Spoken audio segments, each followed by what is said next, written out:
IPhone खरीदने वाले हो जाओ होशियार, क्योंकि एमिरेट्स साइबर सिक्योरिटी काउंसिल ने सबको कर दिया है खबरदार। जिस तरह के आपको पता है कि हर साल एक नया आईफोन लॉन्च होता है। इस साल आईफोन 15 लॉन्च हुआ।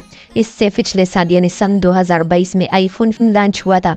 उससे पिछले साल 2021 में आईफोन 13 लॉन्च हुआ था। हर साल एक नया मॉडल लॉन्च होता है, लेकिन ऐसी क्या वजह है, ऐसी कौन सी खतरनाक वजह है कि जिसकी वजह से एमिरेट्स साइबर सिक्योरिटी काउंसिल ने सबको खबरदार कर दिया।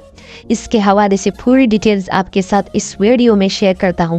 उससे पहले अगर आप हो चैनल पर नए तो चैनल को सब्सक्राइब करें और साथ में घंटी के बटन को भी दबाइए। जी तो खबर कुछ इस तरह है कि एमिरेट्स साइबर सिक्योरिटी काउंसिल ने एफएल के मसनूआत में सिक्योरिटी खतरात से खबरदार किया है। एमिरेट्स साइबर सिक्योरिटी काउंसिल ने इंकशाफ किया है कि इसने एफएल के मसनूआत में 3 हिफाजती कमजोरियों का पता लगाया है, जिसमें आईफोन 8 और बाद के आलात, आईपैड मनी 5 जनरेशन और बाद के आलात, मैक और इस मॉनिटरी और बाद में मैक डिवाइसेस और विजन 4 और इसके बाद के एप्पल वॉच को निशाना बनाया गया है। साइबर सिक्योरिटी काउंसिल ने मुकम्मल तहफ़्फ़ुज़ात को यकीनी बनाने के लिए आलात को अपडेट करने का मशवरा दिया है। तो जिस तरह के आपको पता है कि आईफोन खरीदने वालों के कतारें लग जाते हैं, तो आपको चाहिए कि इस तरह के चीज़ों से अपने आप को महफूज रखें।